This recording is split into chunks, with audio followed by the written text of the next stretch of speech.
quick thought about the difference between living a life seeking the blessings of God and the life of resting in the blessings of God, knowing that your God has already given you everything you'll ever need in Himself when He gave Himself to us, and how people seek holiness.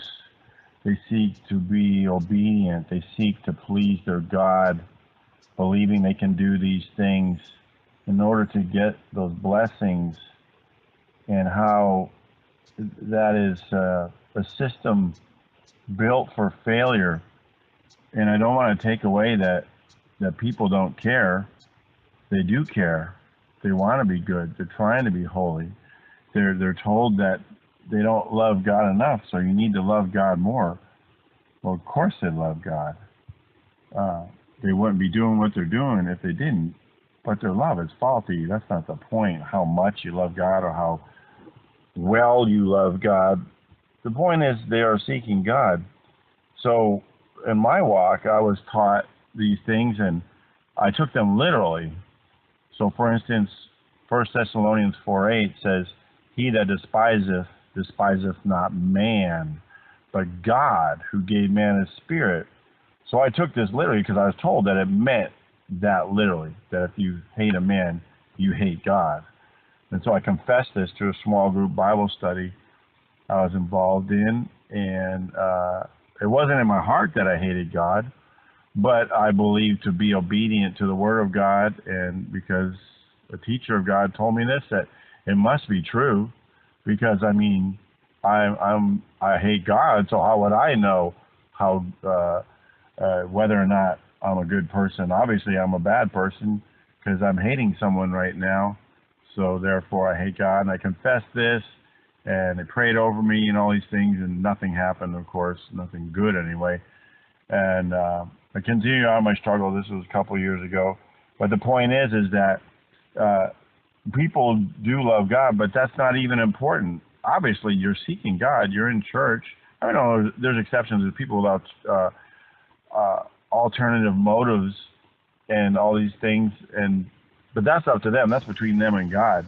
If you're seeking God and you say you're seeking God, well, I guess you are to some degree, but the degree you are isn't the important thing. The important thing is, who do you surrender to?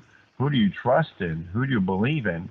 Because if you're going to get blessings from God, you're really believing in yourself. If you don't believe He's blessed you, and He's going to bless you according to something you do, then it's really yourself that you're believing in. And that's the disconnect that happens in religion, is people think they're believing in God, but they're not. They're really believing in themselves. So if they say, wow, you know, my faith was really high in that time, or brother so-and-so's faith was so high when this healing occurred, or this new job opportunity, or this raise, or you know, even they say somebody's raised from the dead because of someone's great faith. And it's really believing in the person. It's believing in the church and the people and the self. And it's not believing in God. To believe in God is to know that He's already done everything.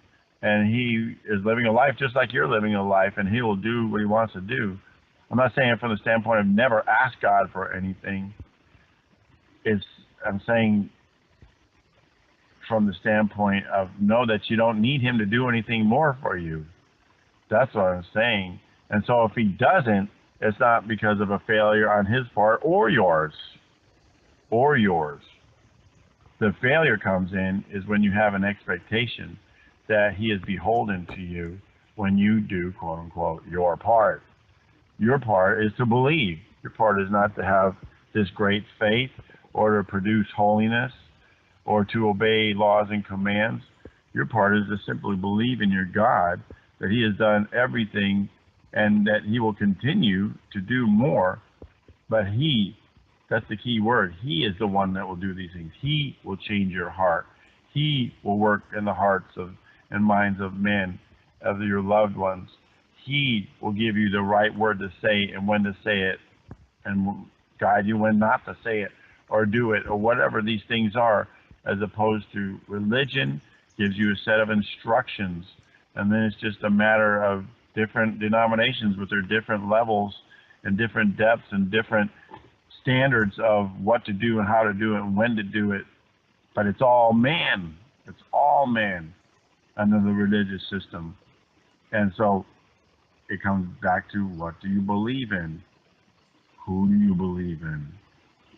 Do you believe in someone who's going to do something for you? Or do you believe in the God who already did it all?